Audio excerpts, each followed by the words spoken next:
Triple H gets candid about his complicated relationship with Vince McMahon in WWE Hall of Fame speech. It was a night filled with emotion, legacy, and celebration, but one moment rose above the rest. When Triple H took the stage at the WWE Hall of Fame, fans expected the usual reflection. Tales from the road, memories of championships, nods to D-Generation X, and stories of building NXT. What they didn't expect was raw honesty. Triple H peeled back the curtain like never before, getting deeply candid about the man who gave him the keys to the kingdom, but also made his journey one of the most complex in WWE history. Yes, we're talking about Vince McMahon. What followed was a speech that had the WWE Universe hanging on every word, where Triple H opened up about the highs, the lows, the tension, and ultimately, the love behind one of the most powerful and personal relationships in wrestling history. This is the full breakdown of Triple H's unforgettable Hall of Fame moment, and what it revealed about Vince, power, pain, and the legacy they built together. The 2025 WWE Hall of Fame ceremony was already stacked. Legends like Batista, Victoria, and Paul Heyman had given rousing speeches. The crowd was fired up, emotional, and nostalgic. But when the lights dimmed, and the words inductee, Triple H, appeared on the Titantron, the energy shifted. This wasn't just another Hall of Famer. This was the game, the King of Kings, the man who had shaped the modern WWE from both inside and outside the ring. As Triple H made his way to the podium, fans erupted into a standing ovation. He looked around the arena, visibly moved, and then he began. "I don't know if I've ever been more nervous cutting a promo in my life." The crowd laughed, but behind the smile was something heavier.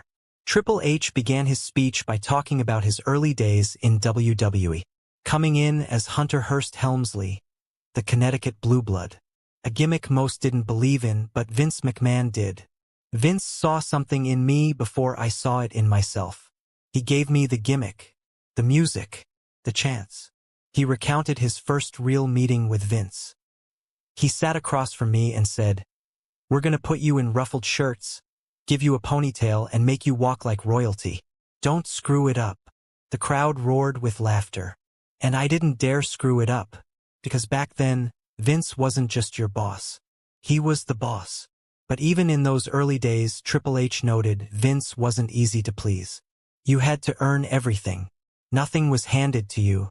Not matches, not TV time, not respect. And from the start, their relationship was based on performance, challenge, and sometimes friction. Triple H didn't shy away from addressing the lowest point in his early career, the 1996 curtain call incident at Madison Square Garden, when he, Shawn Michaels, Scott Hall, and Kevin Nash broke kayfabe and embraced after a match. Vince was furious. Everyone else left. I was the only one left behind, and Vince made sure I paid for it.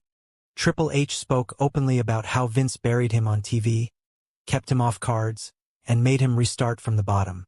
For almost a year, I couldn't win a match, and every time I walked past Vince backstage, he wouldn't even look at me. But that wasn't the end.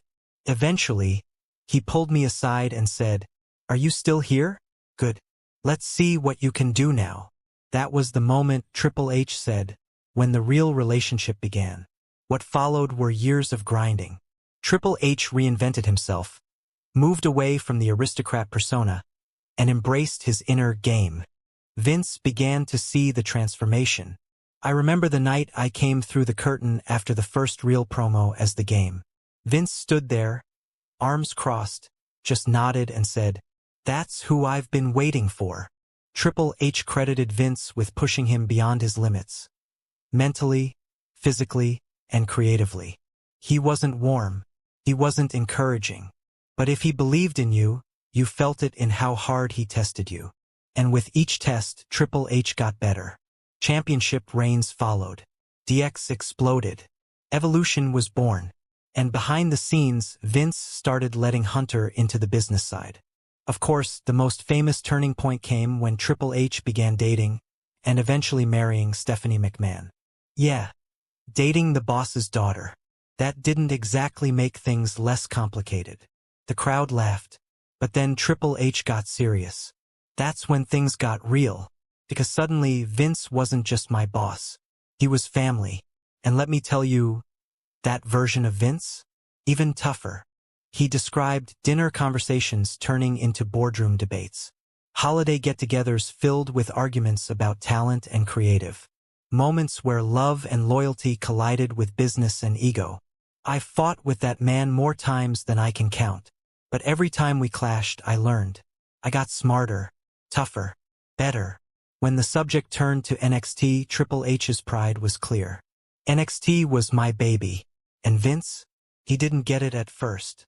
He revealed the behind-the-scenes tension when launching the black and gold brand. He thought I was wasting time training guys who weren't ready. I thought I was building the future. We argued a lot. But eventually, Vince saw it. Takeover after takeover, he started watching. And one day, he pulled me aside and said, "You were right.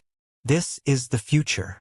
That moment, Triple H said, was one of the most gratifying of his life.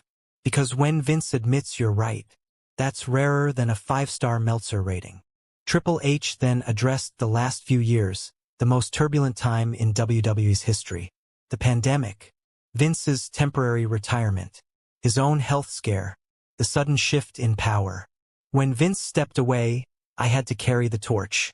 Not as his son-in-law, not as a superstar, but as a leader. He admitted the transition was rough. There were days I thought, what would Vince do? And there were days I thought, whatever he'd do the opposite. But through it all, there was respect. Even when he came back, even when we disagreed, I never forgot who lit the path I walk on. Then came the moment that defined the speech. Triple H paused. He looked at the crowd, and he said, "People ask me all the time, what was your relationship with Vince like?" And I always say the same thing. It was complicated. He let that sit.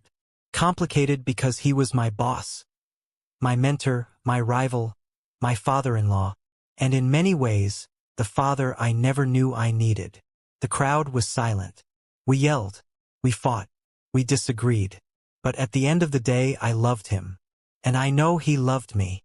The camera cut to Vince in the audience. He was sitting next to Stephanie. He looked down, emotional. For a man known for stoicism, it was a rare glimpse into his human side. Triple H smiled at him. "Vince, you didn't make it easy. But thank you for making me strong." The audience erupted in applause. A standing ovation. Triple H closed his speech by talking about legacy. His in-ring career. The championships. The rivalries. The fans. But more than that, the company. We built something here that will outlive all of us. And it wasn't just me. It was Shawn, Taker, Rock, Steve, Mick, Cena, Roman, Becky, Bianca, Cody, Seth. And yes, it was Vince. He looked out again. We argued. We battled. But we changed the world. He turned to look at Vince's fame moment. And what's your favorite Triple H memory of all time? We'll see you in the next one.